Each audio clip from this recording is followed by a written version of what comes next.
It's a real pleasure to be back here with the Ridge congregation. I checked my records before I left, and it's been 4 years since we were last here. It was November of 1999, but we are just so delighted to be able to come back. And we would ask you, please, if you don't have to rush out afterward, come up, reintroduce yourself if you would, and remind us of your names. We would love to get reacquainted with you. If we haven't met you yet, by all means, introduce yourself. We really do want to get to know you while we're here, and we thank you for this opportunity to be with you. But now to the theme, Your Brother Will Rise.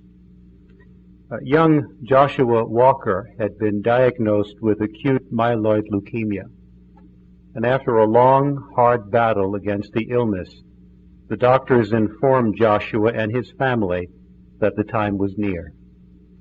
Joshua's mother describes the scene at the hospital. She recalls, "There was a silence. I pulled a chair up to his bedside and took his hand. I asked him if he was worried or depressed because of what the doctor had said. He replied, 'Mom, don't worry. I'm not afraid of death. Will you be with me when I die? I don't want to die alone.' I started to cry and I hugged him.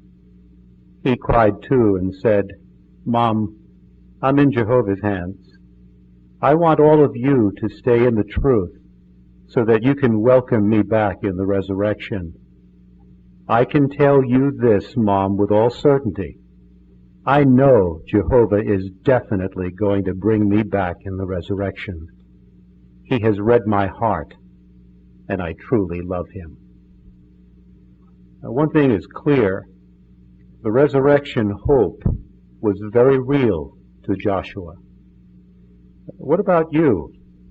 How real is the resurrection hope to you? You know, that hope will never mean more to you than it will if you should face a life-threatening illness yourself, or if you should lose someone close to you in death.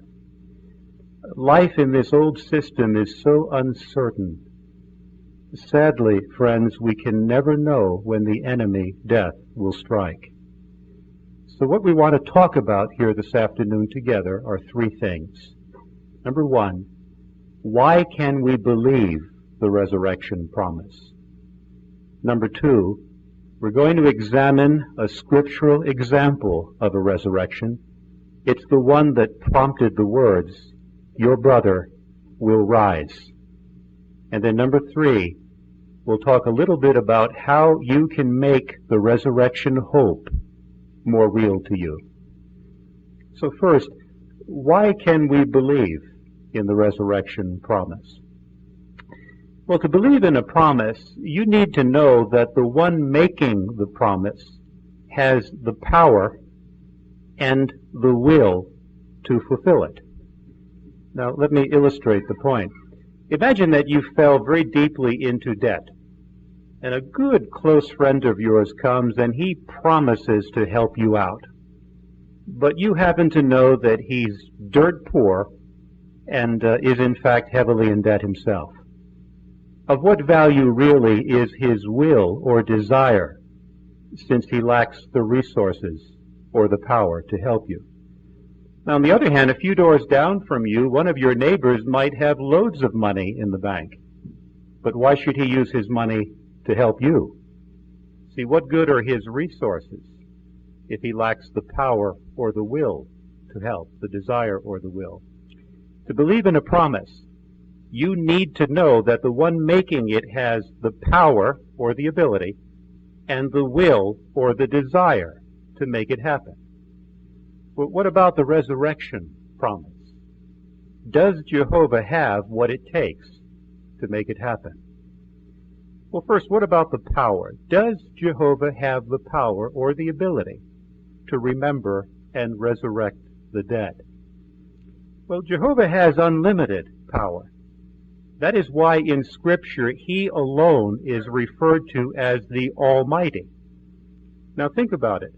If Jehovah is almighty in power, how could any enemy, any obstacle, be too difficult for for him to overcome. Reminds me of an experience involving a sister named Simone Liebster. Some of you may have heard of her.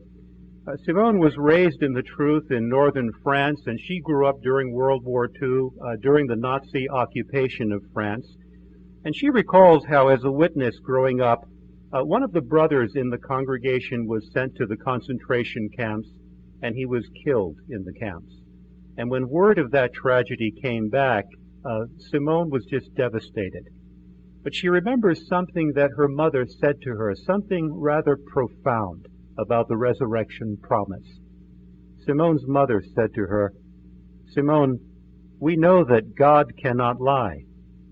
He is a living God. If death would keep mankind perpetually in its bonds, it would be stronger than God, wouldn't it?"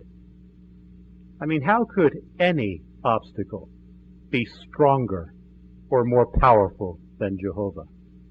Impossible.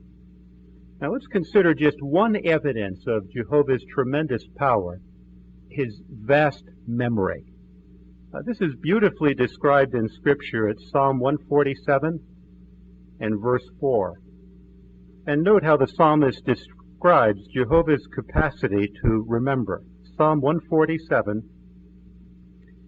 and we'll look at verse 4. The psalmist writes, "He, Jehovah, is counting the number of the stars. All of them he calls by their names."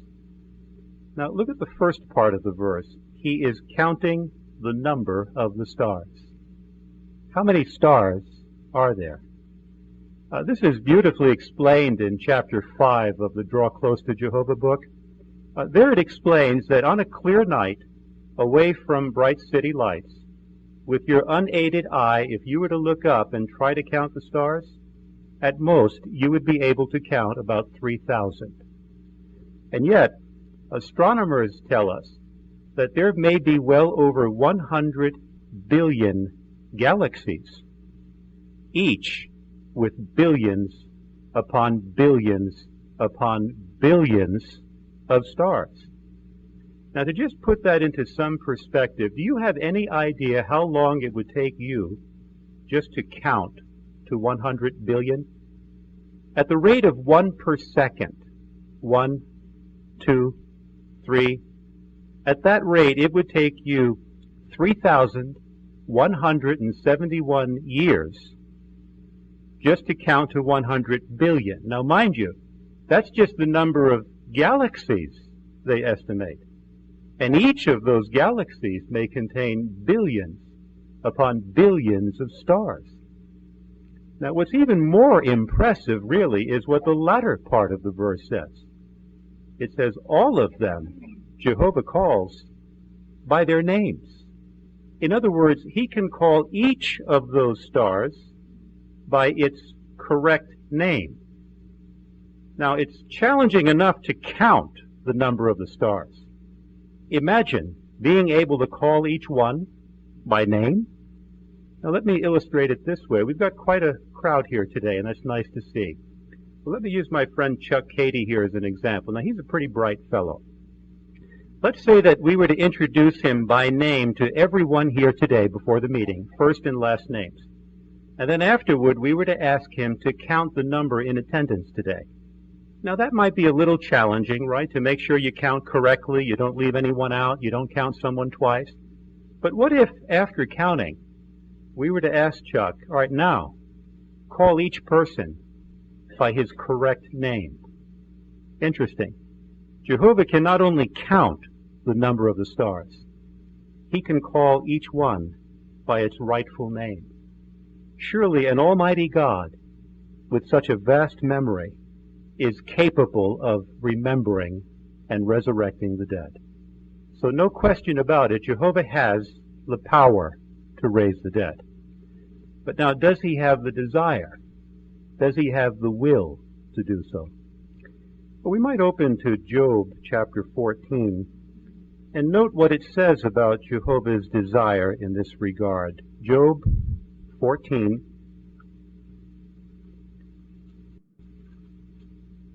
And we'll look at verses 14 and 15.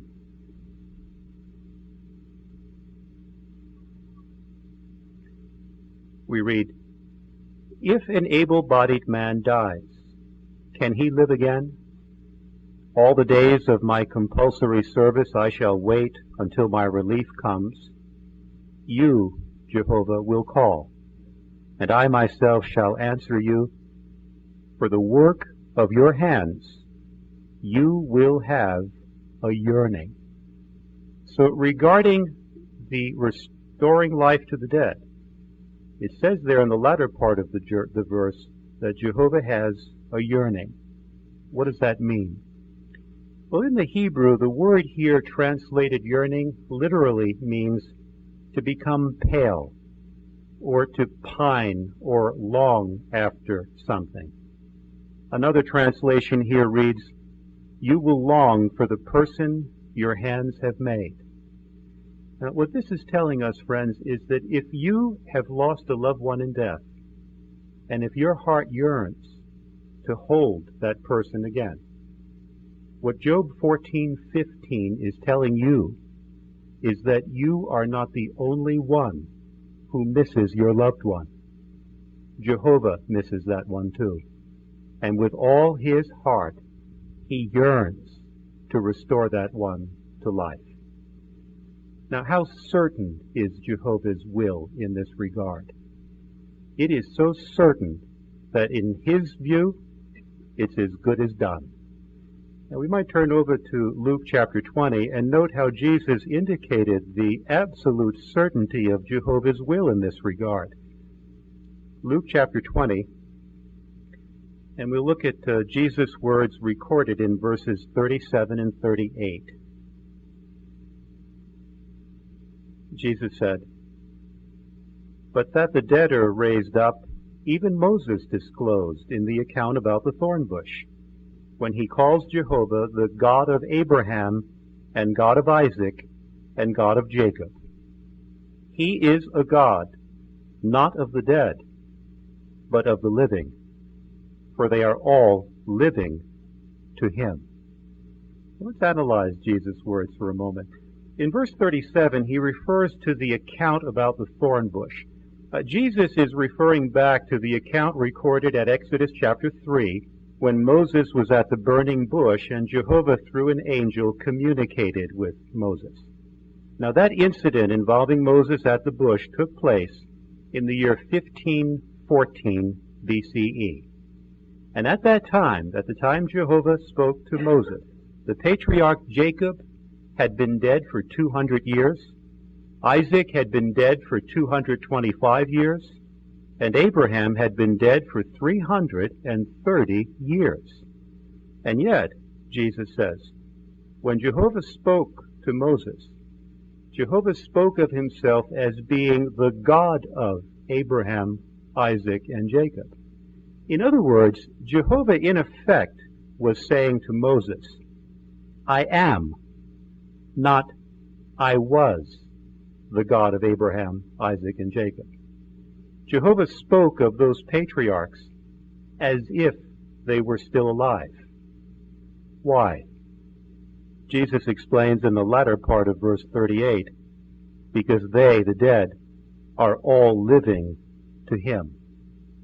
You see, what Jesus is telling us is that the dead, whom Jehovah loves, are alive in Jehovah's memory. So Jehovah's purpose to restore life to the dead is so sure to be fulfilled that they are, in effect, still alive in his memory. And that's comforting, because there is no safer place for your loved one to be than in Jehovah's vast, perfect memory, because his memory has no limits, and his memory never fades. So why can we believe the resurrection promise?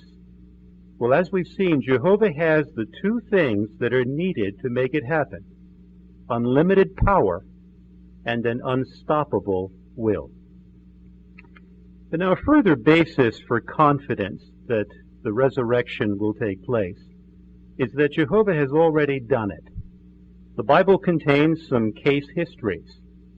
So next, let's examine closely one scriptural example of a resurrection. It is, in fact, the most detailed of them all. It's the one that prompted the words, "Your brother will rise." And perhaps by now you've guessed that I'm talking about the resurrection of Lazarus by Jesus. And it's recorded at John chapter 11. You might open your Bible there, and you might keep it open there. Now first, a little background. This miracle about the resurrection of Lazarus was reported on only by John. It's only in John's gospel, and John wrote his gospel last, toward the end of the first century. Now, should it surprise us that the other gospel writers say nothing about this important miracle? Not really. I mean, not when you consider the fact that these men wrote under the direction of Jehovah's Spirit. That Spirit guided what they included. It also guided what they excluded. Now, Jesus is reported as having done or performed 30 specific miracles in the Gospels. Of that number, 6 are unique to the Gospel of John. So who knows? Perhaps Jehovah saved this miracle for John to describe. John was closer to Jesus than any of the others, and that love for Jesus definitely comes through in the account. Now, the setting of this chapter is this. Lazarus and his sisters, Martha and Mary, they lived in a town called Bethany, which was not too far from Jerusalem. And Martha and Mary and Lazarus were very, very good friends of Jesus. But on this occasion, according to John 10, verse 40, Jesus was away preaching across the Jordan. Evidently, Jesus was about a 2-day journey from Bethany. And that's significant, but we'll come back to it in a few moments. Now, with that background in mind, let's begin reading with John chapter 11 and verse 1. Now, there was a certain man sick, Lazarus of Bethany, of the village of Mary and of Martha her sister. It was, in fact, the Mary that greased the Lord with perfumed oil and wiped his feet dry with her hair, whose brother Lazarus was sick. Therefore his sisters dispatched word to him, saying, Lord, see, the one for whom you have affection is sick. But when Jesus heard it, he said, This sickness is not with death as its object, but it is for the glory of God, in order that the Son of God may be glorified through it. Now Jesus loved Martha and her sister and Lazarus. Now we might pause here and just examine closely these verses. Lazarus must have been extremely ill, because in verses 1 to 3, the fact that he was sick is mentioned not once but 3 times. One reference work says that the Greek word for sick here implies deathly sick or ill. Now it's very interesting in verse 2 the basis on which the sisters appealed to Jesus. They did not appeal to Jesus on the basis of Lazarus' love for Jesus, but rather of Jesus' love for Lazarus. Notice, the one for whom you have affection is sick. And nowhere in the verses we read did Mary and Martha actually ask Jesus to come back to Bethany to do something. But you know what? They didn't have to ask Jesus. Reminds me of a story that is told of 2 close friends who fought together during World War I. And when one of them was seriously injured and left lying on the battlefield, the other, at great risk to his own life, crawled out to help. And when he got to his wounded friend looked up at him and said, I knew you would come. Jesus was that kind of friend. Mary and Martha did not ask him to come back to Bethany. They didn't have to. It explains in verse 5 that Jesus loved Martha and Mary and Lazarus. Jesus evidently was a frequent guest in their home.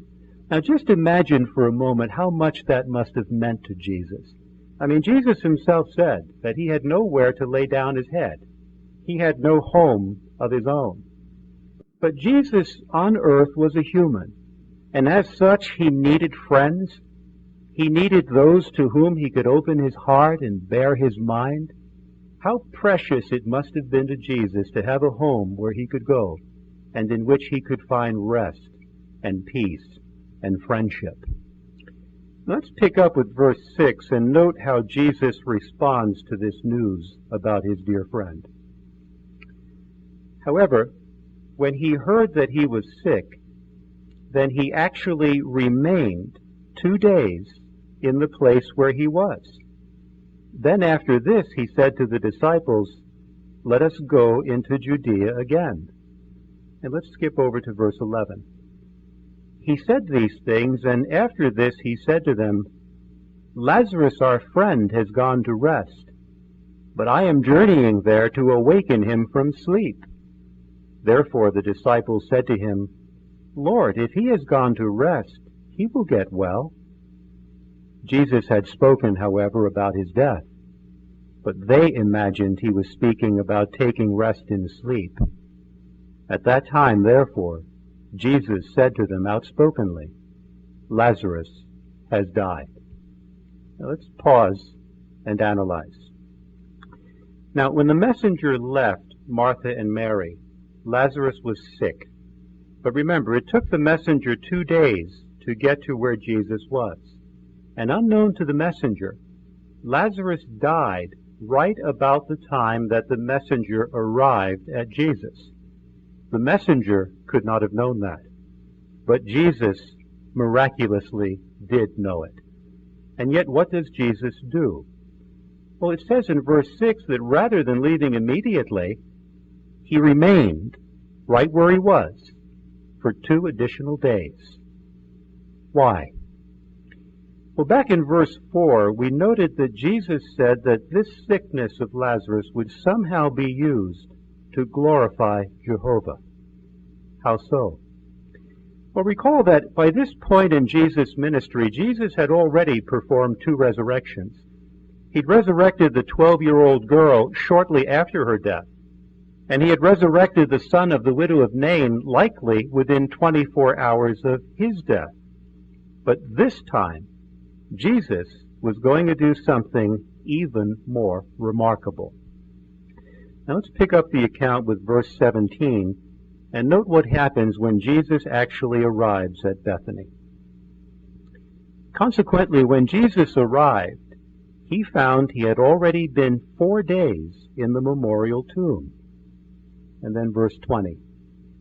Therefore Martha, when she heard that Jesus was coming, met him, but Mary kept sitting at home.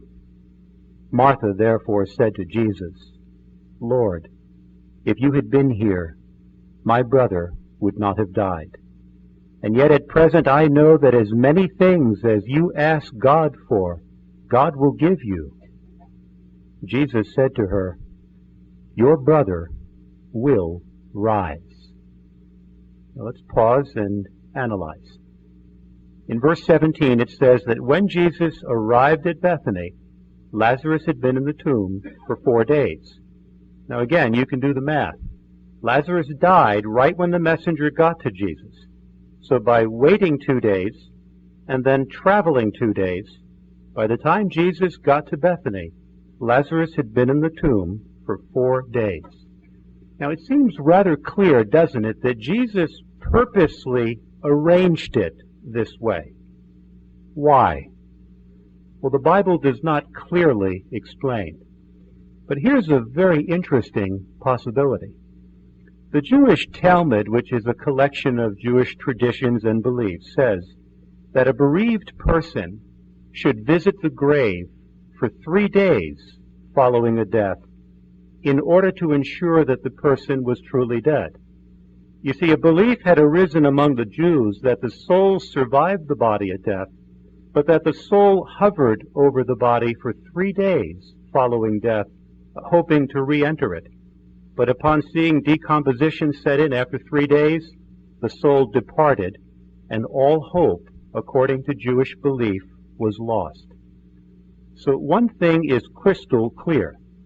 By arranging matters so that Lazarus had been in the tomb not 2 or 3 days, but 4 days, there could be no doubt in anyone's mind that Lazarus was, in fact, dead. Now, note in verse 20 that Martha went out to meet Jesus, but Mary stayed behind. Now, that's not surprising, because Martha was a woman of action. You remember the other account when Jesus was having a meal in their home and Mary took a position at his feet to listen to Jesus' teaching, and what was Martha doing? She was quite active, right? Moving about, preparing an elaborate feast. So true to character, Martha, the woman of action, can't wait. She has to go out to intercept Jesus, while Mary waits behind. And what we're interested in especially is what Jesus said to Martha in verse 23. Your brother will rise. With complete confidence, Jesus makes a promise to Martha. And this was no empty promise, because Jesus was about to give added meaning to those words. Now let's skip over to verse 32 and note what happens when Jesus finally gets to the tomb and he has called for Mary to join them there. Verse 32. And so Mary, when she arrived where Jesus was and caught sight of him, fell at his feet, saying to him, Lord, if you had been here, my brother would not have died. Jesus, therefore, when he saw her weeping, and the Jews that came with her weeping, groaned in the spirit and became troubled. And he said, Where have you laid him? They said to him, Lord, come and see. Jesus gave way to tears. Let's pause for a moment. You notice in verse 32, it says Jesus groaned in the spirit. In the original Greek, this suggests very deep emotion. Another translation here reads, Jesus was deeply moved.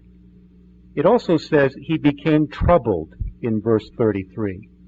Here, Philip's translation says Jesus was visibly distressed. So what he was feeling was evidently showing on his face, in his manner. And then it says in verse 35, Jesus gave way to tears. In Greek, this is actually the shortest verse in the Bible, because the English words gave way to tears translate one little Greek word. It's a word that means to weep silently. So evidently, as Jesus stood there at the tomb, silent tears trickled from his eyes.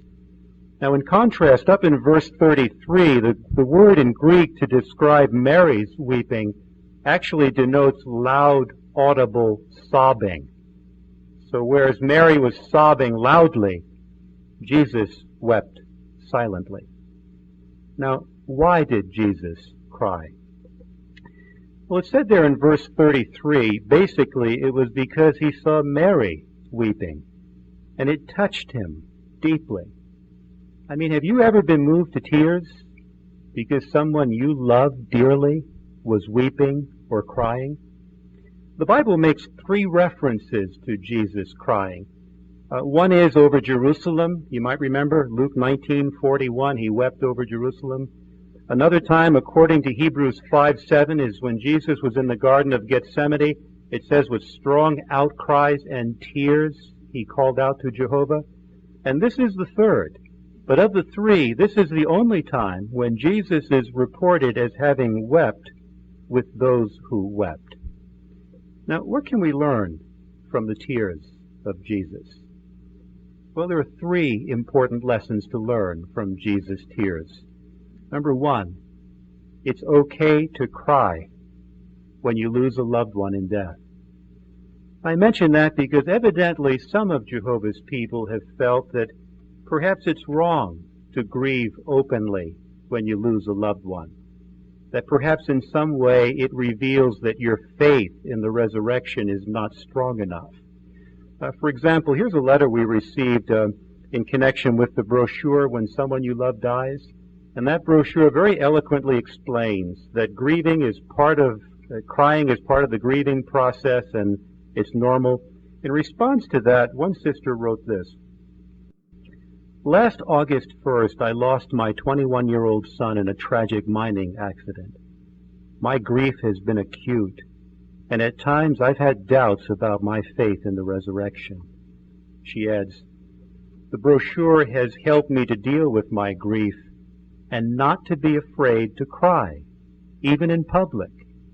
I know now that grieving is normal and healthy and does not mean that my faith is weak." And that is so true. Grief needs release, and crying can be a very helpful and a very necessary release. And such tears do not mean that your faith in the resurrection is weak. That's one lesson to learn from Jesus' tears. It's okay to cry. A second lesson to learn from the tears of Jesus is that Jehovah must be a God of very tender feelings. Now, how do the tears of Jesus teach us that about Jehovah? Well, interestingly, the Greek Stoic philosophers in the first century had come to the conclusion that God must be incapable of feeling anything. And the Stoics reasoned it out this way. They reasoned that if someone else can make you happy or sad, then for the moment that person has power or influence over you. Since humans cannot have power over God, they reasoned, God must be incapable of feeling anything. You know what? The tears of Jesus prove them wrong. How so? Jesus perfectly reflected his Father's qualities and ways. So perfectly that Jesus, according to John 14:9, could say, "He that has seen me has seen the Father also." You know, commenting on those words of Jesus, the Watchtower back in March of 1974 made a rather striking statement. I'd like to read it to you.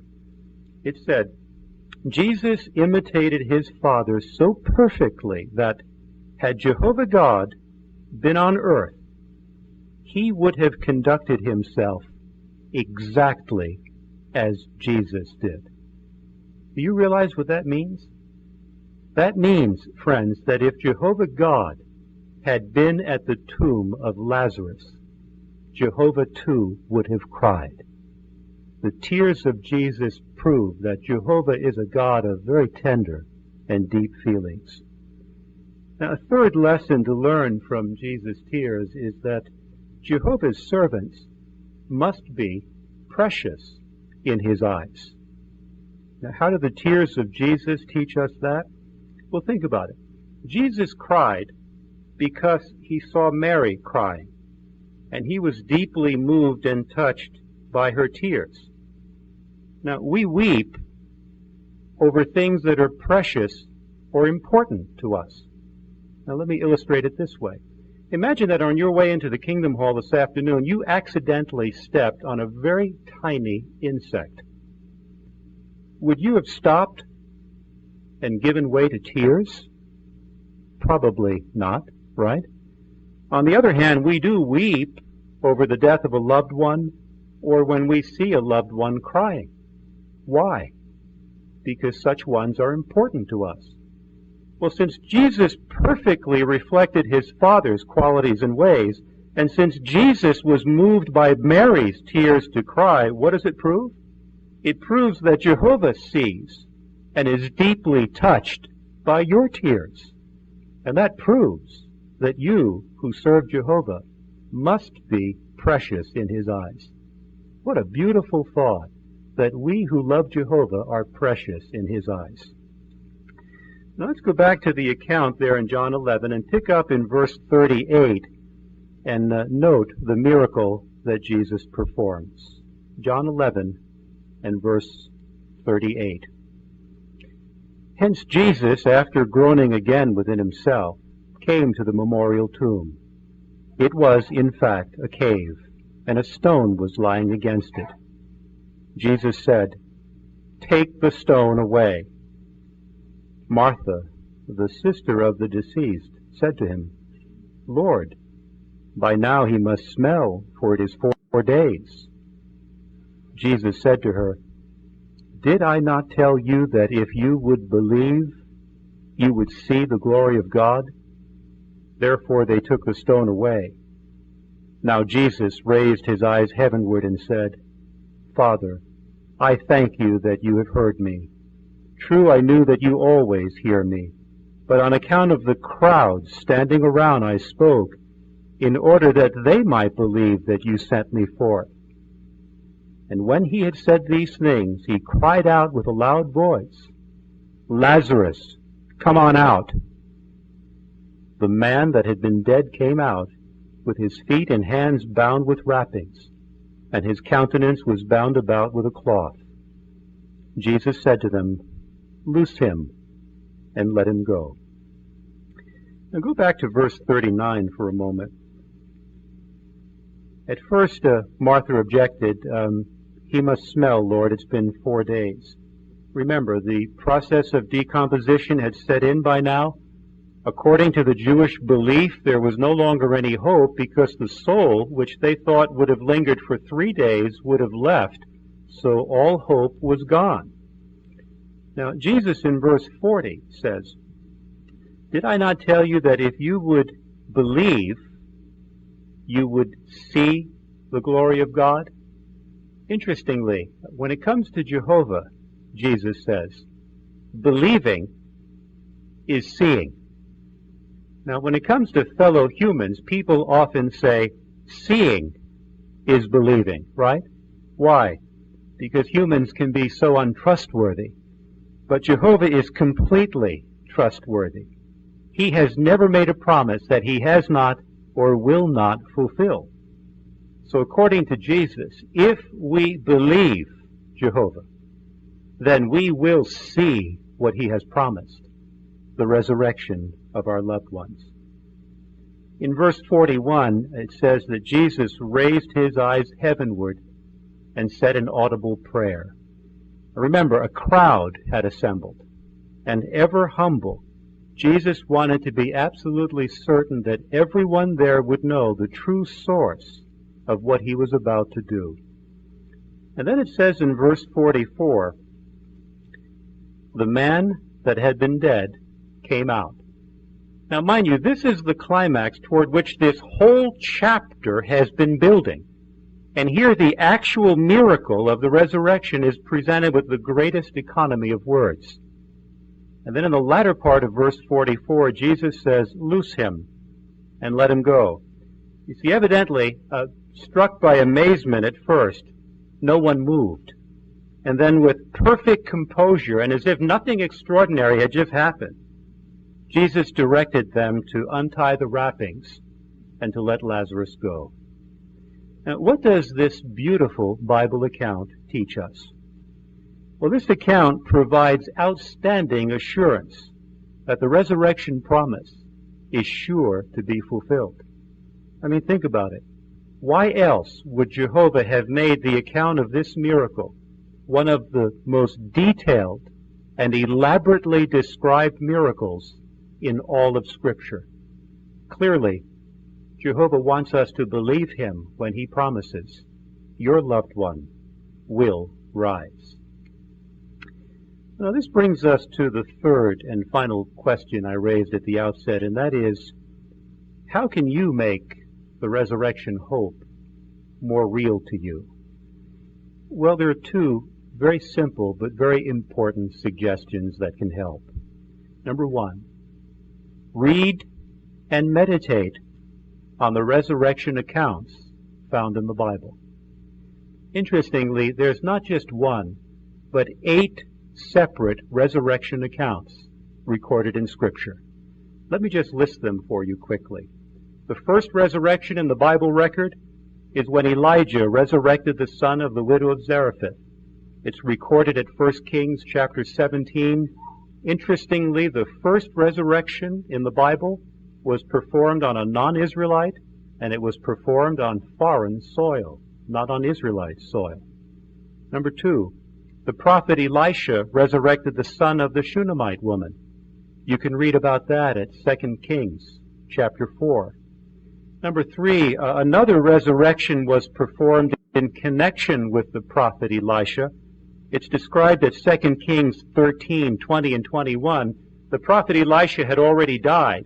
And when another man later died, and that man's corpse was thrown into Elisha's grave, when the corpse touched the bones of the prophet, that corpse came back to life. Again, that's 2 Kings 13, 20 and 21. Resurrection number 4 is when Jesus raised the son of the widow of Nain. You can read about that at Luke 7, 11 to 17. Number 5, Jesus raised the 12-year-old daughter of a man named Jairus. You can read about that at Mark chapter 5, starting with verse 21. Number 6, the resurrection of Lazarus, which we just talked about at John chapter 11. Resurrection number 7, the Apostle Peter raised Tabitha or Dorcas. You can read about that at Acts 9, 36 to 43. And the last, the 8th and final resurrection in the Bible, the Apostle Paul raised a young man named Eutychus. Paul was giving a speech. It went on for quite a while. Eutychus fell asleep. Hopefully that hasn't happened to anyone here today. But Eutychus fell out a window and died, and the Apostle Paul resurrected him. That's recorded at Acts chapter 20, verses 7 to 12. Now think about this. Not just one, but 8 different resurrections involving all kinds of people, men, women, children, a young girl, a young boy. I mean, why did Jehovah, in his wisdom, see fit to include not just one, but 8 different accounts in the Bible? Clearly, he wants us to believe him when he promises, your loved one will rise. Reading and meditating on such accounts can strengthen your faith, making the resurrection hope more real to you. Now, second suggestion to make the hope more real, use your imagination. Let me give you some examples. Imagine what it will be like to meet and talk with Bible characters. I mean, which Bible character do you most want to see in the resurrection? And what question would you ask him? Now, personally, I'm looking forward to seeing John the Baptizer. And you know what I would like to ask John the Baptizer? I would like to ask John, what did the voice of Jehovah sound like? You see, Jehovah's voice has only been heard on this earth 3 times, all 3 during Jesus' ministry. One was when Jesus was transfigured. A few of the apostles were there, but they're in heaven now. Another time, according to John 12, Jesus was praying. He was alone, and the voice came out of heaven. And it said that others imagined that it was thunder, so they did not distinctly hear the voice. But the third time is when Jesus was baptized, and the voice came out of heaven, "This is my Son." No question, John heard that voice distinctly. And it would be intriguing to me to ask him to describe what it was like to actually hear the voice of Jehovah. Someone else I'd like to meet in the resurrection is Joseph, the adoptive father of Jesus. You know what I would like to ask Joseph? A couple of questions. One would be, what did Jesus look like? And if Joseph has any artistic ability, maybe he could even draw a picture. Something else I'd like to ask Joseph is, and I think you parents will appreciate this, what was it like to raise a perfect child? They had a number of children, right? But Jesus was the only perfect one. And I'd like to ask Joseph, what was it like to raise a perfect child? Just imagining talking to these Bible characters can make the hope more real to you. Imagine, too, what it will be like to meet your ancestors who have died, going back generations. Your genealogy will unfold before your eyes. You will be able to trace your roots, not from dry books and records, but from actually speaking face to face with your ancestors who've died. Intriguing just to think about the possibilities. Imagine, too, what it will be like to be reunited with your loved ones who have more recently died.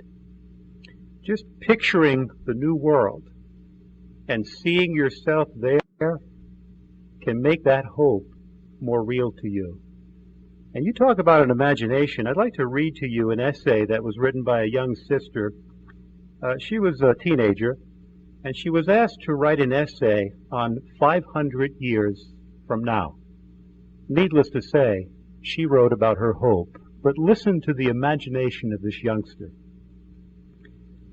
Opening my eyes, I stared around and tried to think where I was. Yes, now I remembered, but this scene was different. A car speeding towards me, the crash, the sudden agonizing pain, and the weakness. Puzzled, I looked around. Warm sunlight filtered through the thickly congregated trees, casting long shadows into the shade of each other. I noticed some animals watching me from surrounding trees. The scene was peaceful.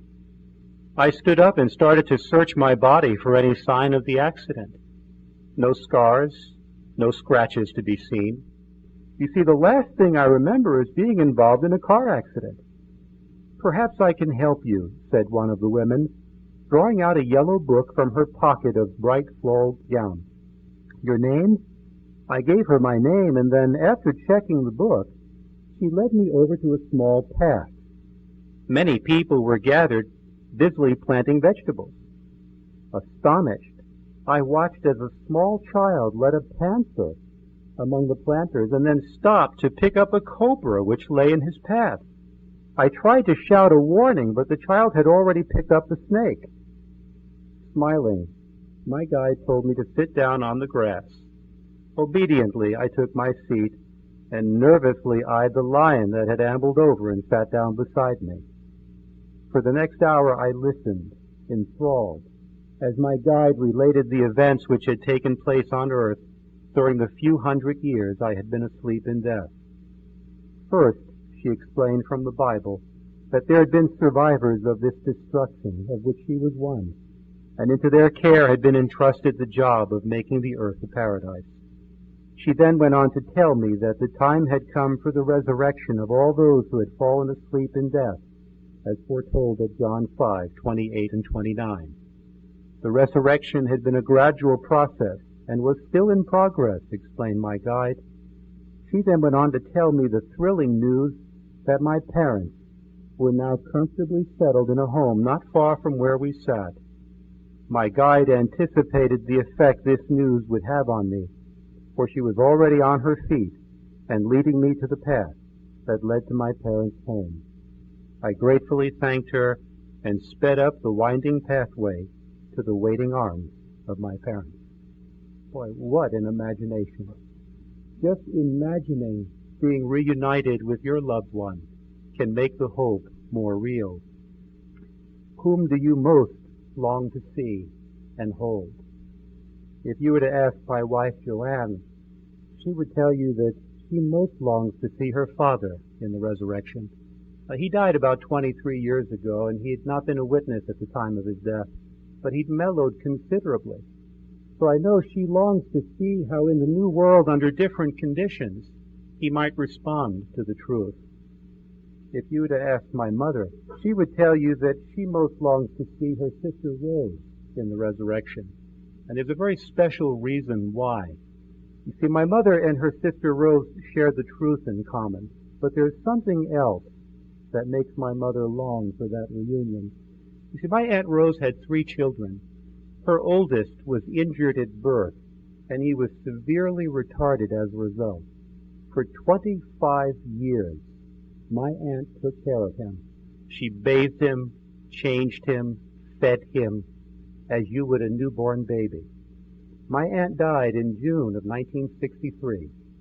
2 months later, her son died.